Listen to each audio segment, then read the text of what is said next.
देश स्नेह उमड़ रहा है ऐसा। अगला प्रश्न पूछेंगे जनागमपंथी अनिल जैन।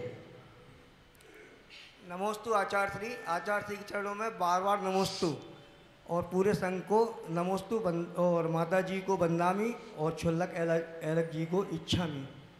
आचार्य श्री, मैं प्रश्न से पहले तो थोड़ा सा बताना चाहता हूँ, वैसे तो समय नहीं लेना चाहिए।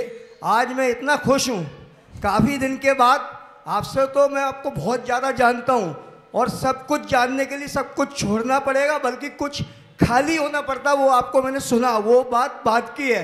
मेरा प्रश्न ये है, पहले तो मैं सुबह आज आया तो आप कमरे में विराजमान थे, तो आपके दर्शन बहुत अच्छे से मिले और आपने मुझे अच्छे से आशीर्वाद दिया। इतना ही, यहाँ तक ही नहीं रुका कि यहाँ तक अपने आप ही पता नहीं मेरा पुण्य बढ़ता चला गया कि आपके पाद प्रक्षालन का मौका भी सबसे पहले मुझे मिला और पूजन का भाव करने का भी सबसे पहले फ्रंट सीट पे मिलने का मुझे पूरी पूजा की। और आचार्य श्री, मेरा प्रश्न ये है, प्रश्न मेरा नहीं, एक मेरे परम मित्र का है और वो करीबी है। मैंने तो कहा आप खुद ही चलिए और आचार्य श्री भावलिंगी संत यमुना विहार में विराजमान है, आप खुद पूछ लीजिए। उन्होंने कहा अनिल ऐसी बात नहीं, मैं टीवी पर ही देख लूँगा, आप मेरा प्रश्न आगे कर देना। मैंने कहा ठीक है, चलो कोशिश करता हूँ। आचार्य श्री, उनका प्रश्न ये है कि संसार के सभी रास्ते बंद हो जाएं और बहुत ज़्यादा परिश्रम करते करते थक जाएं और कोई भी राह कहीं भी दिखाई न दे, तो उस समय मनुष्य को क्या करना चाहिए? नमोस्तु आचार्य श्री।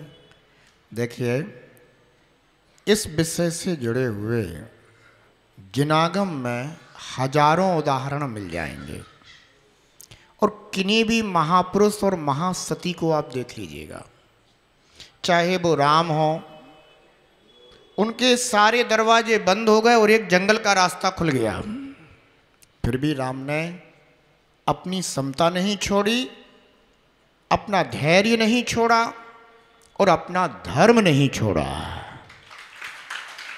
सीता के जीवन में भी यही घटित हुआ, एक बार नहीं दो बार घटित हुआ। पहले सीता का अपहरण हुआ तो सीता ने अपनी समता नहीं छोड़ी, अपना शील नहीं छोड़ा, अपना धर्म नहीं छोड़ा। और फिर जब सीता वापस आ गई तो राम ने ही धोबी के निमित्त से सीता को जंगल में छुड़ा दिया। तो भी सीता ने राम के लिए संदेशा भेजा कि भो कृतांत वक्र, तुम राम जी से कह देना कि आज दूसरों के कहने पर, जैसे तुमने अपनी प्राण प्रिया सीता को छोड़ दिया है, ऐसे ही दूसरों के कहने पर धर्म मत छोड़ देना। ये महासतियां जिन्होंने अपने जीवन में सब कुछ गंवा दिया, लेकिन धर्म को फिर भी उन्होंने नहीं छोड़ा। पहले महासतियां और महापुरुष जो होते थे, वे जीवन में जितनी भी विकट परिस्थितियां आती थी, समस्याएं आती थी, तो भी अपना धर्म नहीं छोड़ते थे, कभी धर्म के ऊपर कोई आक्षेप खड़ा नहीं करते थे।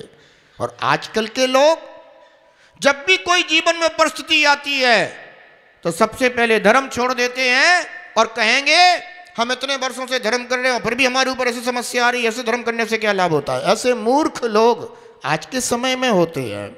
ध्यान रखिएगा, ऐसे महापुरुषों से और महासतियों से हमें प्रेरणा लेनी चाहिए।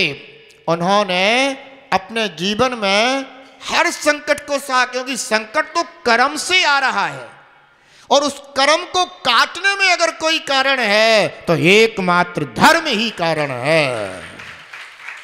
इसलिए उन्होंने धर्म नहीं छोड़ा। अंजना के जीवन में ऐसी घटना घटित हो गई, ससुराल वालों ने ठुकरा दिया, परिवार वालों ने ठुकरा दिया, और तो और जितने भी सब इष्ट मित्र नगर को किसी ने उसको स्वीकार नहीं किया। जंगल में भटक रही है वह अंजना, फिर भी उसकी सखी एक जिन प्रतिमा को लेकर के जाती है और दोनों सखियां जनैन भगवान की भाव पूर्वक भक्ति आराधना करते हैं और अपने कर्मों को काट देते हैं। ऐसे समय में जब सारे रास्ते बंद हो जाएं तो एक ही रास्ता रहता है जो कभी भी बंद नहीं होता, और वह है जिनेंद्र भगवान की भक्ति का रास्ता। हमें ऐसे समय में खूब भावपूर्वक जिन भक्ति करना चाहिए, जिन आराधना करना चाहिए, जाप मंत्र करना चाहिए, खूब विधान पूजन आराधन उपासना करना चाहिए, क्योंकि यही एक मार्ग है जो सारे बंद मार्गों को भी एक दिन पुनः खोल देता है। ऐसा